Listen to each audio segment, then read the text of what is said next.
ಶ್ರೀರಾಮ ತನ್ನ ಪಾದದ ಕೆಳಗೆ ಸಿಕ್ಕಿ ಹಾಕಿಕೊಂಡಿದ್ದ ಅಳಿಲನ್ನು ಕಂಡು ರಾಮ ಕೇಳಿದ, ನೀನೇಕೆ ಕೂಗದೆ ಸುಮ್ಮನಿದ್ದೆ ಎಂದು.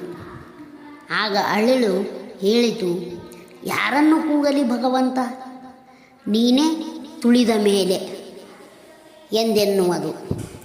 ಆಗ ಶ್ರೀರಾಮ ಏನನ್ನಬೇಕೋ ಆ ಅಳಿಲಿಗೆ ತಿಳಿಯದವನಂತೆ ನಿಂತು ಬಿಟ್ಟ. ಅಂದರೆ ನಮಗೆ ಎಷ್ಟೇ ಕಷ್ಟ, ನೋವುಗಳು, ಸಂಕಟಗಳು ಬಂದರೂ ಕೂಡ ನಾವು ಆಗ ದೇವರನ್ನು ನೆನೆಯುತ್ತೇವೆ. ಇನ್ನಾರಿಗೂ ನೆನೆಯುವುದಿಲ್ಲ ಆ ಸಮಯದಲ್ಲಿ. ಅದಕ್ಕೆ ಇದ್ದಾಗ ದೇವರ ಹತ್ತಿರ ಯಾರೂ ಹೋಗುವುದಿಲ್ಲ.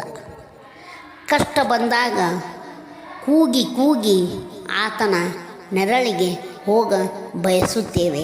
ಹಾಗೂ ನಮಗೆ ಬಂದ ನೋವು, ಕಷ್ಟ, ದುಃಖವನ್ನು ಆತನ ಪಾದದಲ್ಲಿ ಹಾಕಿ ನಾವು ಕಣ್ಣೀರನ್ನು ಇಡುತ್ತೇವೆ. ಆದರೆ ಕೆಲವೊಂದು ಸಲ ನಾವು ಎಷ್ಟೇ ಭಕ್ತಿಯಿಂದ ಇದ್ದರೂ ಕೂಡ ಎಲ್ಲ ಕಷ್ಟ, ನೋವುಗಳು, ಸಂಕಟಗಳು ನಮ್ಮ ಮೇಲೆಯೇ ಬೀಳಲು ಆರಂಭಿಸುತ್ತವೆ. ಅಂದರೆ ಯಾವ ಗಿಡದಲ್ಲಿ ಹಣ್ಣುಗಳು ತುಂಬಿರುತ್ತವೆಯೋ ಆ ಗಿಡಕ್ಕೆ ಎಲ್ಲರೂ ಕಲ್ಲನ್ನು ಹೊಡೆಯುವವರೇ. ಯಾವ ಗಿಡ ನಿರ್ಗತಿಕರಂತೆ ಏನೂ ಇಲ್ಲದೆ ಒಂದು ಹಣ್ಣು ಕಾಣದೇ ಇದ್ದರೆ ಅದಕ್ಕೆ ಕಲ್ಲನ್ನು ಯಾರೂ ಹೊಡೆಯುವುದಿಲ್ಲ. ಅದಕ್ಕೆ ಇದ್ದ ನಮ್ಮಲ್ಲಿರ್ತಕ್ಕಂಥ ಮನ, ಬುದ್ಧಿ ಎಷ್ಟು ಶಾಂತವಾಗಿರುವುದು, ಎಷ್ಟು ವಿನಯದಿಂದಿರುವುದು, ಹಾಗೂ ಎಲ್ಲರನ್ನು ಆದರಿಸುತ್ತಾ ಹಾಗೂ ಜನ ಸೇವೆಯನ್ನು ನಾವು ಮಾಡ್ತಾ ಇರುತ್ತೇವೋ ಅಂಥವರಿಗೆ ಎಲ್ಲ ಕಷ್ಟಗಳು, ನೋವುಗಳು ಬರುವವೆ. ಇದು ಈ ಸೃಷ್ಟಿಯ ಸಾಮಾನ್ಯ. ಗಿಡ ಎಷ್ಟೇ ರುಚಿ ರುಚಿಯಾದ ಹಣ್ಣುಗಳನ್ನು ಕೊಟ್ಟರೂ ಸಹಿತ ಆ ಗಿಡ ಕಡಿಯುವವನಿಗೆ ಅದರ ಮೇಲೆ ಪ್ರೀತಿ ಕಂಡು ಬರುವುದಿಲ್ಲ. ಆತನ ಕೆಲಸ ಗಿಡಗಳನ್ನು ಕಡಿಯುವುದು, ಮಾರಾಟ ಮಾಡಿ ತನ್ನ ಹೊಟ್ಟೆಯನ್ನು ತುಂಬಿಸುವುದು.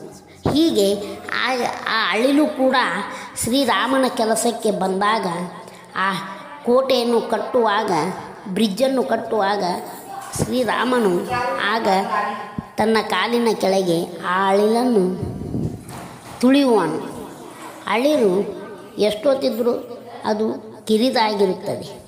ಆಗ ಸ್ವಲ್ಪ ಸಮಯದ ನಂತರ ಶ್ರೀರಾಮನು ಕೇಳಿದ, ನೀನೇಕೆ ನಾನು ತುಳಿದರೂ ಕೂಗದೆ ಸುಮ್ಮನಿದ್ದೆ ಎಂದು. ಆಗ ಅಳಿಲು ಹೇಳಿತು, ಯಾರನ್ನು ಕೂಗಲಿ ಭಗವಂತ, ನೀನೇ ತುಳಿದ ಮೇಲೆ.